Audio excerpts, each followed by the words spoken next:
Donc Bakchiche qui a peut-être des choses encore différentes à nous dire. Certainement. Voilà, donc on vous écoute. Alors Bakchiche est un site internet qui a été créé en mai 2006 par 3 jeunes journalistes qui sortaient du CFJ, donc qui est parti dès le début sans aucun moyen. Et le développement du site, notamment plutôt par la qualité de ses informations, puis par le ralliement à l'aventure de Nicolas Beau, qui travaillait au Canard enchaîné, a petit à petit gagné en audience, sans jamais avoir de recettes suffisantes. Donc l'histoire de Bakchiche est ponctuée de rapports avec des actionnaires, avec des mécènes, avec des philanthropes, et jusqu'en 2009, où nous avons eu, même dans nos relations commerciales, le tribunal de commerce, puisque nous avons été en redressement judiciaire. Tout ça pour aller droit au but, c'est-à-dire que Bakchiche est un site de journalistes purs. On a un webmaster et un comptable. Nous sommes 17, et donc le reste, c'est que des journalistes. Et que cette information-là coûte très cher à produire et ne rapporte pas.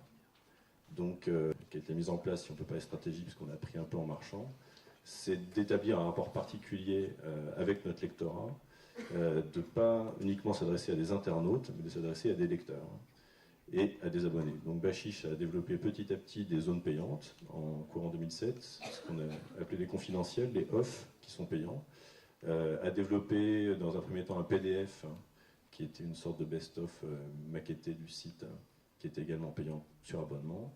Et la logique nous a conduit, en septembre 2009, à sortir un hebdo papier, Bakchiche Hebdo, qui, après maintes vicissitudes, différents changements de jours de parution, de prix et même d'interruption temporaire du service, s'est installé depuis septembre à 1,50 € chaque vendredi chez tous les bons marchands de journaux. Et j'en ai amené une petite pile là-haut. Bakchiche, dépensant beaucoup d'argent pour son information, s'est dit tant qu'à faire, on va aussi faire de la vidéo, que ça coûte plus cher. Donc on a aussi un site de vidéo qui s'appelle bakchiche.tv. On fait des reportages, on fait des enquêtes. Et voilà. Et c'est une sorte de quête d'un rapport au lectorat un peu particulier, parce que, encore une fois, comme on est un peu des outsiders dans ce domaine, toute information produite par Bakchiche qui nous coûte beaucoup de sous fait aussi le miel de nombreux sites. Et même de chaînes de télé, puisqu'il y a un peu plus tard qu'il y a 10 jours, il y a une émission de France 5 qui a gentiment piqué un de nos reportages, le diffusant dans l'émission de Thomas Hugues, Média le magazine, pour ne pas la citer. Voilà. Et ils étaient tous surpris qu'on les appelle en disant bah oui, vous nous avez pris des images, à qui on envoie la facture. Et ça, c'est curieux parce que peut-être Bakchiche pâtit de son côté satirique, où on a l'impression qu'on est une bande de gros rigolos.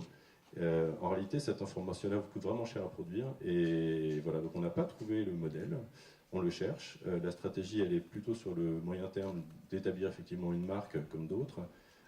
Mais surtout, on veut continuer à susciter l'intérêt d'investisseurs et de financiers sur cet aspect-là. C'est-à-dire que, en fait, à chaque fois qu'on est un petit peu dans la mouise et qu'on se dit, là, il va falloir qu'on recapitalise, qu'on trouve 500 000, 1 million, on continue à faire d'autant mieux ce qu'on sait faire, pour se dire qu'on vend pas le concept et qu'on sera d'autant plus convaincant si on continue à faire mieux ce qu'on fait déjà.